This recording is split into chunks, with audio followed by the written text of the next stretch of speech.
how's it going? Hope everybody's doing well.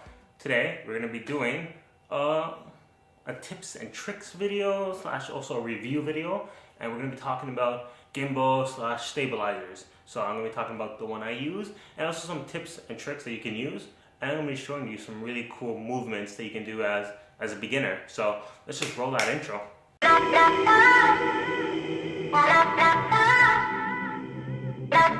Okay, so first things first, if I'm going to be talking about gimbals and stabilizers, I'm going to show you all the one that I'm using, which is this one. Okay. This is a GlideCam Centurion. It's a really good one, mostly because it has different modes it can go into, and from the different gimbals that I was looking at when I was shopping around, this looked like the best one for me because of the different ways and it's versatile. And I was seeing other ones and I didn't really like it. Plus, GlideCam is a great name. They've done the Steadicam, which Devin Supertramp is a really big fan of and uses a lot, so that's why I really wanted to go with them. I'm not going to be talking much about the GlideCam. This is not a review video of the GlideCam. I'll do that one maybe next week, but I want to talk about how to use a gimbal, like the key points you need to know when using a gimbal, but also I'll teach you guys some movements of what to do with a gimbal. So let's just jump into this. So most important thing about using any gimbal stabilizer is your balance. You need to have your camera balanced perfectly, or it's really going to screw up the footage. One, you'll probably start getting some slight vibrations when you look at the footage on your computer, and because the motor is then overworking itself trying to keep the camera kind of steady when it's off, and that won't work. So the motor is going to work even harder, and you're just going to get those vibrations. It won't be kind of like working perfectly. I don't know the technical side of it, but it just won't work. And secondly, when you look at your footage, it might be crooked, it might always be looking down, because it's hard to know when you're actually filming unless you have an external monitor. So balance is the key. So this is the camera that I'm using. I'm using a Sony a7R. It has a battery grip now, but when I film, I take off the battery grip, and I have 1.4 to 35 mil lens. This is not possible to use with the GlideCam Centurion. I need to switch lenses, and this is the lens that I use. It's nice, small, portable. It's Sony f2.8. It's a 35 mil. I wish I had a zoom, but I haven't got one yet, so I'm working on getting that next. And this is the one that I use on the camera, because it's basically it weighs less. Look how big this one is. This is huge, and it just won't work unless I had an even stronger stabilizer gimbal. It just wouldn't work. But this lens I have on is perfect for what I need. Okay. I'm still playing around with the camera of how I like it. So from time to time, you're gonna see it move. Just FYI. And now look how small this camera is. Look at that. This is a camera made for a gimbal now. So let's just put this on. Okay. So this is how it is without a camera. Okay. So it's time to balance it.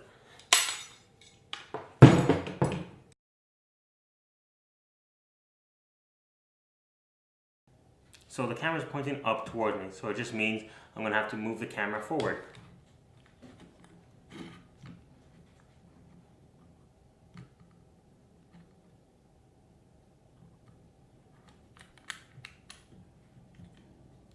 Okay, so now the camera is pointing straight, but it's tilted to the right a bit. So I'm just going to have to play with this one and move it until it's level.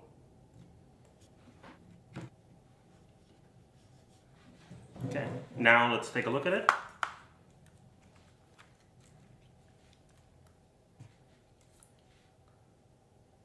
See, that's much better. You can see my little setup here, improv setup, but it's perfect. If you don't have it properly balanced and you don't notice that right away, you can film for a whole day, and at the end, you're going to see it might have slight vibrations, or it just might be off, and you wasted a day of filming. So properly balance it, people. Stay savvy, properly balance it.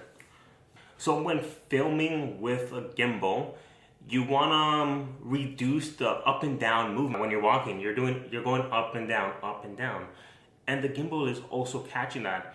It's good at keeping things leveled in the sense of not causing shake, but it won't it won't just magically make the up and down movement go away. So you need to be walking as straight as possible. You can't be walking like you normally do, because then you're going to get the up and down movement. So how do you take away that movement? By bending your knees.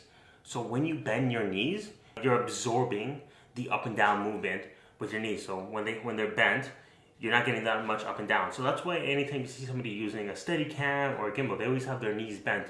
Even if they don't have it and they're filming handheld, they're bending their knees to kind of really walk, firstly walking nice and slow, and also to absorb most of the impact when you're walking. Have a subject, have someone or some sort of a focus point when you're using your gimbal. It doesn't have the same effect if you don't have a subject when you're filming, because then you're just either filming maybe you walking in point of view, which if that's what you're capturing, then perfect. But most of the time when people use it, they have a subject that they're either tracking or a subject that's maybe doing work with their hands, and you're capturing that movement. So have something to focus on for that. Very important. So now let's go into two really important movements that I think everybody should know about. First is the sliding movement. This is usually done with a slider, and you can buy one, set it up, and you can achieve those sliding movements perfectly. That means now you have a gimbal and now you have a slider. But you can do the sliding movement with a gimbal, which is perfect. So let's say, we want to do a sliding movement. We're at a wall, and then we're going to an open door, okay? So let's just see how that goes. So see, you have to be nice and slow, and just take it slowly, and then bam. So you got a nice sliding movement. But what's really good now is you can add different ways to do this sliding movement. Maybe you want to do a sliding movement with a rotation. You're sliding, and now you're adding a quick rotation through the door.